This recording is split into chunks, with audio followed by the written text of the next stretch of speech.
ये वो लम्हा था जिसने देश के पूरे सत्ता तंत्र को हिला दिया। राष्ट्रपति भवन से लेकर संसद तक की दीवारें इस आक्रोश को महसूस कर कांप रही थी।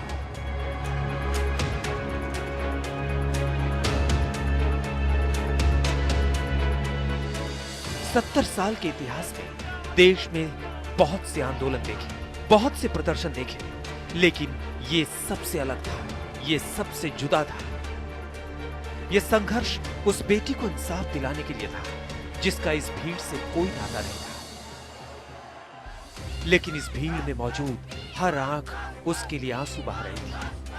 हर चेहरा उसके दर्द को महसूस कर रहा था। हर पिता अपनी बेटी में उसकी शक्ल देख रहा था। हर भाई अपनी कलाई पर उसकी राखी महसूस कर रहा था। निर्भया के साथ हुई हैवानियत ने देश में एक नई क्रांति को जगा दिया। यह क्रांति थी महिलाओं की सुरक्षा को लेकर। तारीख 21 दिसंबर 2012। रेप की वारदात को 3 दिन गुजर चुके थे, लेकिन सत्ता के गलियारों ने अब तक हुए प्रदर्शनों को अनसुना कर दिया था। एक तरफ पीड़ित लड़की जिंदगी की लड़ाई लड़ रही थी, तो दूसरी तरफ युवा सड़कों पर थे।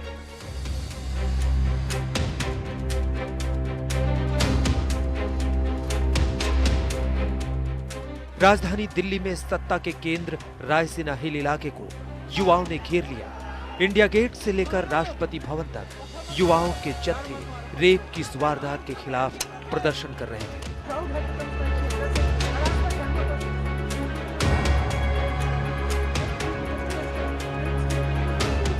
हाथों में तख्तियां लिए युवा संसद की ओर मार्च करने पर आमादा थे। पुलिस ने उन्हें रोकने की कोशिश की, लेकिन संख्या इतनी थी कि उन्हें रोकना मुमकिन नहीं हो पा रहा था।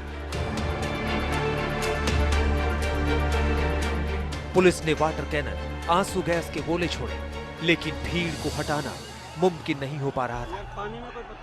राजधानी दिल्ली से शुरू हुई विरोध की आग देखते ही देखते पूरे देश में फैल गई। सिर्फ युवा ही नहीं, अब इसमें बच्चों के माता पिता भी शामिल हो गए। निर्भया का दर्द ऐसा था कि मुंबई में बैठे फिल्म इंडस्ट्री के कलाकारों को भी सड़क पर उतरना पड़ा। निर्भया का दर्द गीतों में बयां होने लगा। बोल के लब आज़ाद है तेरे, बोल ज़बान अब तक तेरी है। निर्भया चली गई, लेकिन उसकी मौत जाया नहीं गई। निर्भया रेप कांड से शुरू हुई क्रांति के चलते सरकार ने रेप को लेकर कड़े कानून बनाए। अब ये लड़ाई अपने मुकाम तक पहुंच गई है। हर कानूनी दांवपेच आजमाने के बाद भी निर्भया के गुनहगार फांसी के फंदे से बच नहीं सके।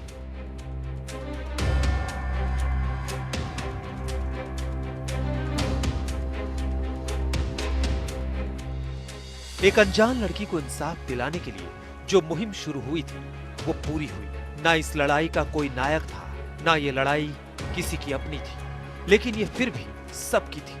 ये लड़ाई हर बेटी के लिए थी। उम्मीद कीजिए कि निर्भया को मिले इंसाफ के बाद अब इस देश में हर बेटी निर्भय होगी। गुनहगारों के अंजाम को देखकर ऐसी सोच वाले हैवान अपनी सोच बदलेंगे।